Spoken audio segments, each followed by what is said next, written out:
قاصد نے بڑے تمکنات سے کہا، سلطنت روما کے واحد حکمران نے حکم دیا ہے کہ آپ اور کلوپترا فوراً خانہ جنگی ختم کر کے اپنے اپنے جھگڑے ان کے حضور پیش کریں، کیونکہ روما کے حکمران مصر کے بطلیموس خاندان کے جھگڑے نمٹانا اپنا فرض سمجھتے ہیں۔ اس حکم کا جواب مجھے صرف ہاں یا نہیں میں دیا جائے۔ مجھے اسی وقت سکندریہ واپس جانا ہے۔ بطلیموس اس سخت حکم سے کام اٹھا۔ جولیس سیزر نے نہ صرف سکندریہ اور شاہی محل پر قبضہ جما لیا تھا، بلکہ اب وہ مصر کے جھگڑے ختم کرنا اپنا فرض سمجھ بیٹھا تھا۔ قاصد نے چند لمحے انتظار کیا، پھر بولا، شاہ مصر مجھے جواب نہیں دینا چاہتے، اس لیے میں بغیر جواب کے واپس جا رہا ہوں۔ اس کے ساتھ ہی قاصد نے اپنے قدم باہر کی طرف بڑھائے۔ شاہ بطلیموس جلدی سے بولا، ٹھہرو قاصد، ہمارا جواب لیتے جاؤ۔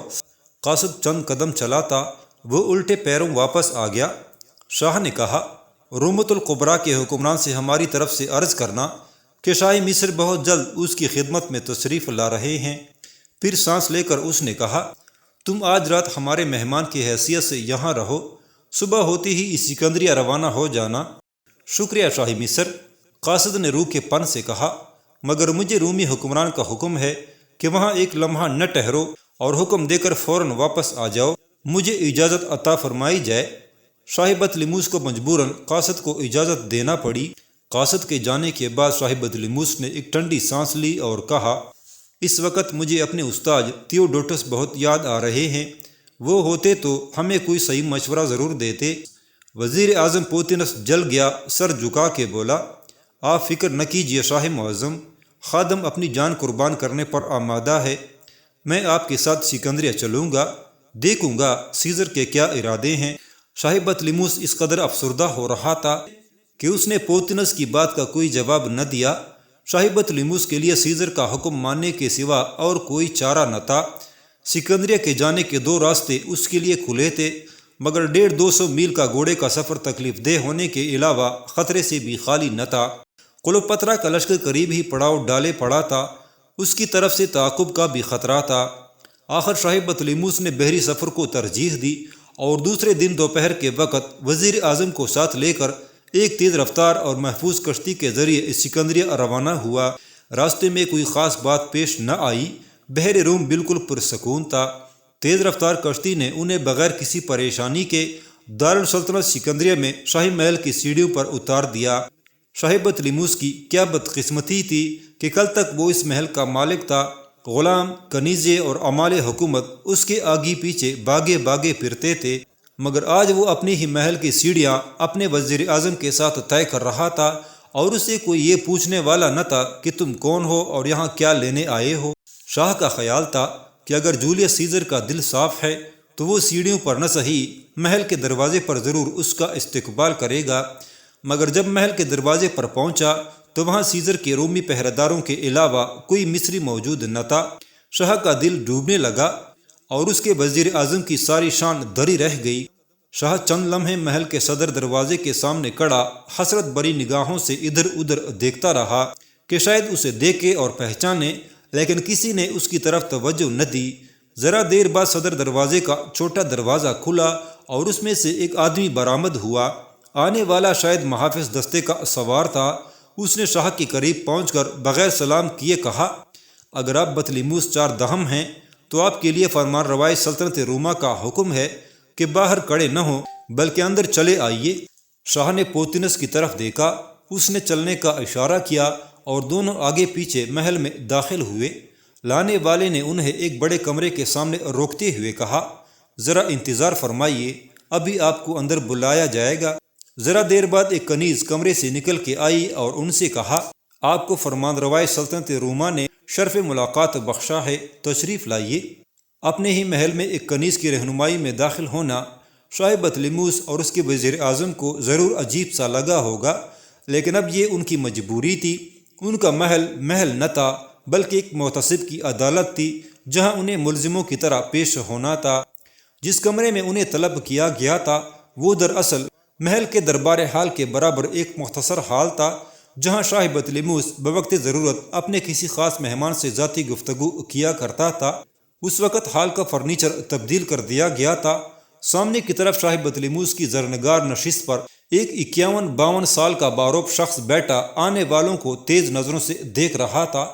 شاہ بطلیموس کو اسے پہچاننے میں کوئی پریشانی نہ ہوئی۔ اس کے صوفہ پر بے پرواہی سے بیٹھا ہوا یہ شخص فلاسیلیا کے میدان کا فاتح اور اب سلطنت روما کا حکمران جولیس سیزر کے سوا اور کون ہو سکتا تھا؟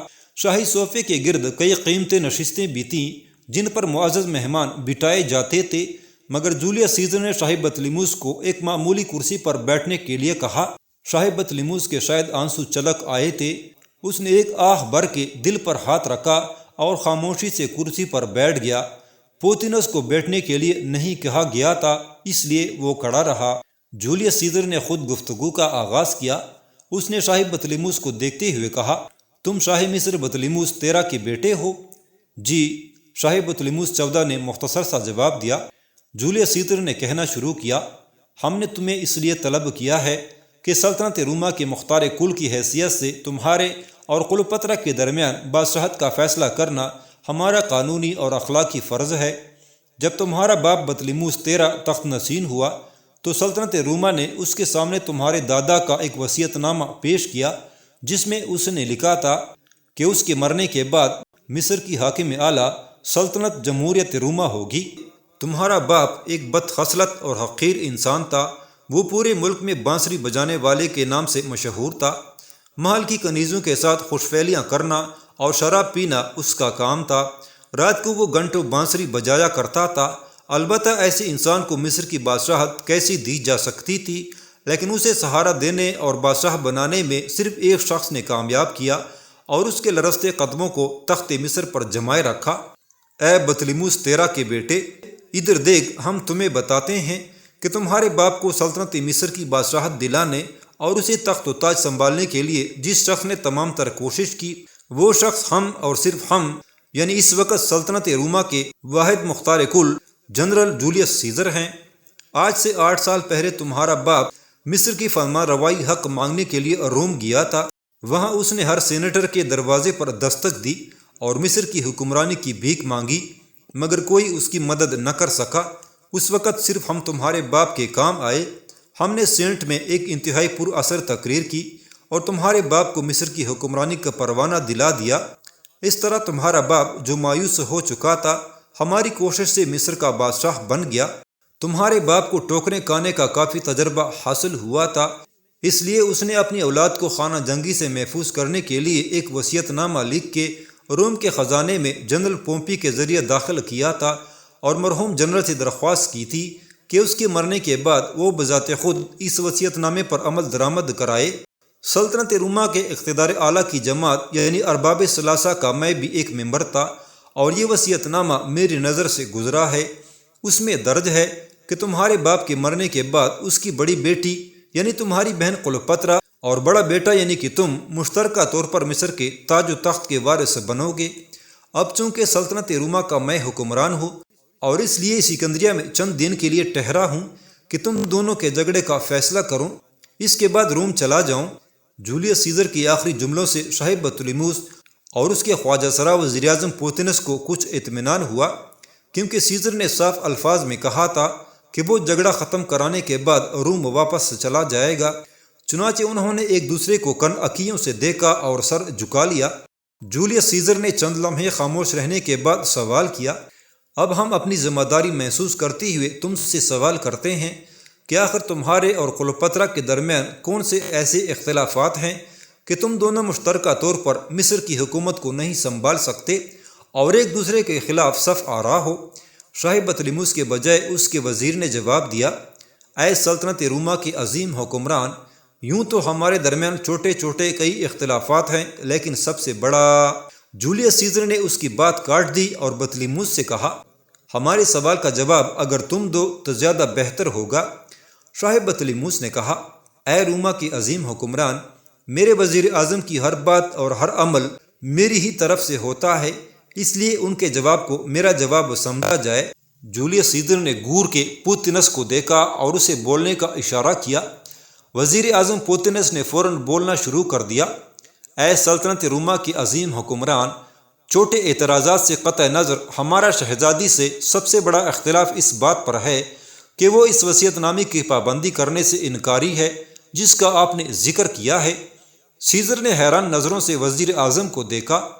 تم کہنا چاہتے ہو کہ کلوپترا وصیت کے خلاف اپنے چھوٹے بھائی کو حکومت میں شامل کرنے سے انکار کرتی ہے؟ بالکل ایسا ہی ہے حضور والا، مکار وزیر اعظم نے کہا۔ شاہ بطلیموس تیرہ نے کلوپترا اور بطلیموس کو مشترکہ حکومت کا پابند اس لیے کیا تھا کہ شہزادی کلوپترا اپنے بھائی بطلیموس سے شادی کر کے اسے حکومت میں شریک کرے۔ کیا کہہ رہے ہو تم؟ سیزر نے پوتینس کو ٹوکا۔ کلوپترا اور بطلیموس کی شادی کس طرح ہو سکتی ہے؟ کیا وہ دونوں سگے بھائی بہن نہیں؟ عالجہ، کلوپترا اور شاہ بطلیموس دونوں سگے بھائی بہن ہیں، وزیر اعظم نے وضاحت کی، لیکن مصر کے قانون اور رواج کے مطابق بہن بھائی کی شادی ہوتی ہے۔ سیزر نے اعتراض کیا، اگر بطلیموس خاندان کا مصر سے کوئی تعلق نہیں، یہ خاندان تو یونان سے مصر میں آباد ہوا تھا، اس لیے اس خاندان پر مصری قوانین کی پابندی ضروری نہیں۔ پوتینس نے فوراً جواب دیا، عالجہ، آپ درست فرماتے ہیں، مگر بطلیموس خاندان پچھلے 300 سال سے مصر پر حکومت کر رہا ہے اور یہ مصریوں سے اس قدر گل مل گیا ہے کہ تمام مصری قوانین کی خود بھی پابندی کرتا ہے۔ پھر کلوپترا شادی سے انکار کیوں کرتی ہے؟ سیزر نے دریافت کیا۔ اس پر پوتینس نے گردن تان کے کہا، عالجہ، مصری قانون کے مطابق حکومت اور سلطنت کی وارث مرنے والی کی سب سے بڑی بیٹی ہوتی ہے، مگر مرحوم شاہ بطلیموس یہ چاہتے تھے کہ کلوپترا کے ساتھ ساتھ اس کا بیٹا بطلیموس 14 بھی حکومت میں شامل ہو سکے، اور اس کی ثوابدید یہی تھی کہ شہزادی کلوپترا اپنے بھائی سے شادی کرتی اور اسے حکومت میں حصہ دار بناتی، مگر شہزادی نے ایسا نہیں کیا۔ اس طرح وہ وصیت نامہ کی خلاف ورزی کر رہی ہے۔ جولیس سیزر نے کچھ سوچتے ہوئے کہا، تمہاری بات میں کچھ وزن معلوم ہوتا ہے، لیکن اس کا فیصلہ ہم کلوپترا کے منہ سے سننے کے بعد کریں گے۔ ہم نے اسے بھی بلوایا ہے، اس وقت تک تم دونوں اس محل میں رہو گے۔ پھر سیزر نے کھڑے ہو کر مصطلح غلام کو حکم دیا، ان دونوں کو لے جاؤ، خیال رہے یہ شاہی مہمان ہیں، انہیں شاہی مہمان نہیں بلکہ شاہی قیدی کی طرح رکھنے کا حکم دیا گیا تھا۔ بطلیموس اور وزیر اعظم پوتینس غلام کے ساتھ جانے لگے تو سیزر نے انہیں روک کے کہا، شہزادے بطلیموس، تم بہت زیادہ مضطرب نظر آ رہے ہو۔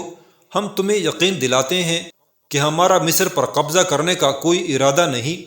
ہم تم دونوں کا فیصلہ کرانے کے بعد روم واپس چلے جائیں گے، اس لیے ہم چاہتے ہیں کہ تم فوج کو حکم دو جو کلوپترا سے جنگ کرنے کے لیے قلعہ پیلوشیم میں جمع ہے کہ وہ نہ تو کلوپترا سے جنگ کرنے کی کوشش کرے اور نہ سکندریہ واپس آنے کا خیال دل میں لائے۔ شہزادے بطلیموس نے اس بات میں صرف سر ہلایا۔ سیزر نے ذرا سختی سے کہا، سر ہلانے سے کام نہیں چلے گا شہزادے، اسی وقت اپنے سپہ سالار کے پاس ایک قاصد روانہ کرو کہ وہ نہ تو کلوپترا سے جنگ کرے اور نہ سکندریہ کا رخ کرے، یہ ہمارا حکم ہے۔ فرمان روائی روم کے حکم کی تعمیل کی جائے گی۔ آخر بطلیموس جو شاہ سے اب شہزادہ بن گیا تھا زبان سے بولا، شاہی محل میں جو مصری غلام اور کنیزیں موجود ہیں انہیں میرے ماتحت کر دیا جائے تاکہ میں ان میں سے کسی با اعتماد غلام کو قلعہ پیلوشیم بیچ سکوں۔ جولیس سیزر نے اس کی یہ بات مان لی اور مصری عملے کو بطلیموس کا حکم ماننے کے لیے کہہ دیا گیا۔ شاہی محل میں صرف 45 سابق مصری ملازم موجود تھے، باقی ملازموں کو رومی جنرل جولیس سیزر کے محل پر قبضہ کرنے کے بعد رخصت کر دیا گیا تھا۔ انہی موجودہ ملازموں میں سے کسی ایک کو قاصد بنا کر سپہ سالار کے پاس بھیجنا تھا۔ پہلے بیان کیا جا چکا ہے کہ شاہ بطلیموس کے تینوں مشیر یعنی وزیر اعظم پوتینس، سپہ سالار اکیلاس اور اتالیق تھیوڈوٹس بظاہر ایک گروپ کی شکل میں تھے، مگر اندرونی خانہ وہ ایک دوسرے کے سخت مخالف تھے اور ایک دوسرے کی کاٹ میں لگے رہتے تھے۔ انہوں نے محل میں اپنے اپنے جاسوس چھوڑ رکھے تھے۔ یہ جاسوس عام طور پر معمولی ملازموں میں شامل تھے اور روز شام کو اپنے اپنے مالکوں کو دن بھر کی خبریں پہنچاتے رہتے تھے۔ چنانچہ محلاتی سازشوں کا آغاز ایسے ہی ملازم جاسوسوں کی وجہ سے ہوا کرتا تھا۔